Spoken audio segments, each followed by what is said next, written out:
नमस्कार साथियों, मैं एक बार फिर हिंदी प्रभा यूट्यूब चैनल के माध्यम से आपके सामने उपस्थित हूं।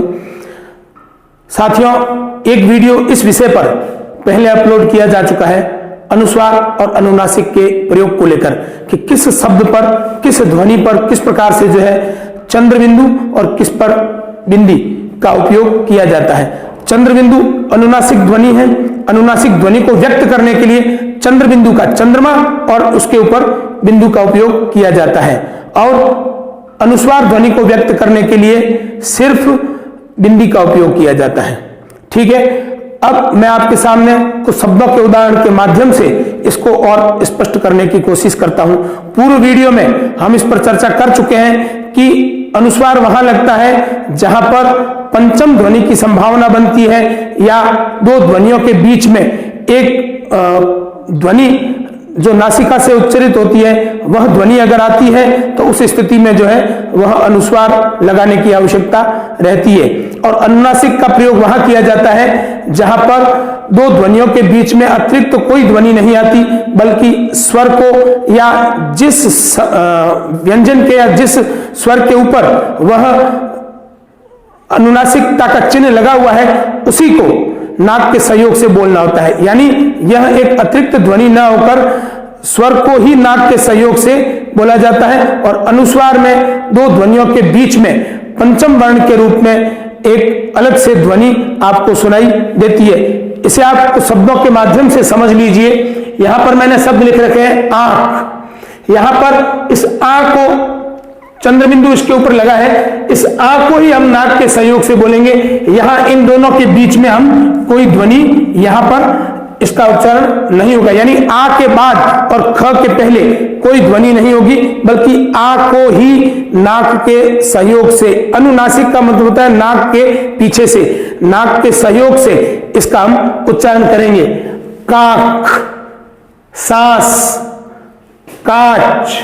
अब आप देखिए कि यदि यहां पर बिंदी लगी होती तो इनका उच्चारण कैसे होता, इसको भी आप समझ लीजिए, ताकि आपके मन में किसी प्रकार की कोई भ्रांति ना रहे कि हम इसका उच्चारण किस प्रकार करें। जैसे यहां पर आंख उच्चारण हो रहा है, अगर यहां पर ये अनुनासिक नहीं होता और अनुस्वार होता तो इसके उच्चारण में आंख और ख के बीच में ध्वनि आती है और उच्चारण होता अंक, आंख, कांख, सांस, ऐसे होता। और यदि यहां पर आंख, काक, सांस, काच, कथाएं, इसका मतलब इसके पीछे कोई भी ध्वनि जो नासिका के सहयोग से बोली जाए नहीं लानी है, सिर्फ इसी ए को हमें नाक के सहयोग से बोलना है। कथाएं, इस ए को ही नाक के सहयोग से बोलना है। मिठाइयां, यहां पर इस आ की ध्वनि को ही यहां पर अनुनासिकता का चिन्ह होने के कारण नाक के सहयोग से बोलना है, इसके पीछे कोई ध्वनि नहीं आनी चाहिए। मैंने कल आपको बताया था कि हिंदी के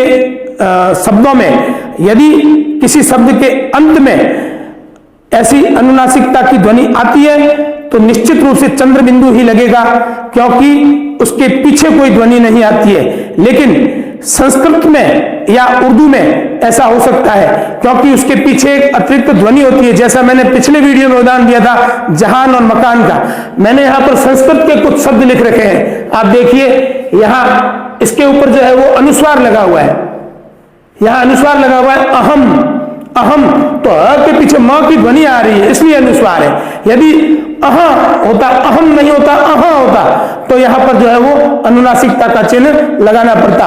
वयम, वयम, या के बाद में म की ध्वनि आ रही है, इसलिए आप देखिए कि संस्कृत में अंतिम शब्द के अंतिम अक्षर पर भी जो है वो बिंदी लगाई जा सकती है। शिवम, स्वयं, एवं, इन सभी शब्दों में इनके पीछे म की ध्वनि आ रही है, इसीलिए यहां पर चंद्र बिंदु की बजाय हमने बिंदी लगाई है। और जहां पंचम वर्ण की आवश्यकता नहीं रहती है वहां अनुनासिकता का उपयोग किया जाता है। छाव, पाव, दाव, बाटी, पांच, बाह, जांच, ये सभी जो स्वर है ये नाक के सहयोग से बोले जा रहे हैं। स्वरों को ही नाक के सहयोग से बोलना है, अतिरिक्त कोई ध्वनि इसके बीच में नहीं लानी है। आंच।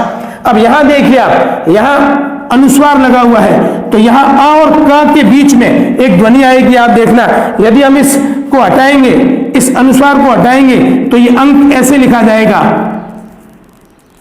ये क वर्ग की 5वीं ध्वनि है। अंक, अंक, इस अ के पीछे एक ध्वनि आ रही है। अ के ऊपर जोर आ रहा है। अंक, गंजा, गंजा। अब इस ग के ऊपर की ध्वनि को हटाएंगे तो हम इसको जो है वो ऐसे लिखेंगे, गंजा। यानी ये बीच में एक ध्वनि है। ये ग और जा के बीच में ध्वनि, इसी कारण ये अनुस्वार है। और इन दोनों के बीच में कोई ध्वनि नहीं है, बल्कि इसी को नाक के सहयोग से बोलना है, इसलिए अनुनासिक है। इंद्र, इसमें ना की ध्वनि है। पंजा, इसमें ये ज होने के कारण इस प्रकार से च वर्ग का 5वां व्यंजन आ जाएगा। पंच, पंच। बंद, यहां न आएगा। अंदर, अंदर। बंदर। अपंग, यहां प के पीछे ग आने के कारण ये क वर्ग की 5वीं ध्वनि इस प्रकार से ग आएगी।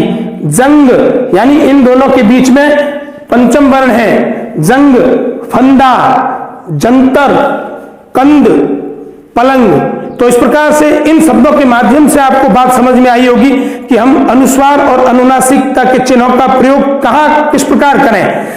गलत प्रयोग नहीं करें, इसको अच्छी तरह समझें और भी शब्दों के माध्यम से समझें। मैं फिर आगे वर्तनी के कुछ नियमों के बारे में बताता रहूंगा, तो आपको इस संबंध में और आगे निर्देश देता रहूंगा। एक बार आप सभी का पुनः पुनः धन्यवाद। आप इस चैनल को सब्सक्राइब करें, लाइक करें, पूरा देखें ताकि आपको हर बात अच्छी तरह समझ में आए। मिलते हैं अगली वीडियो में एक बार फिर।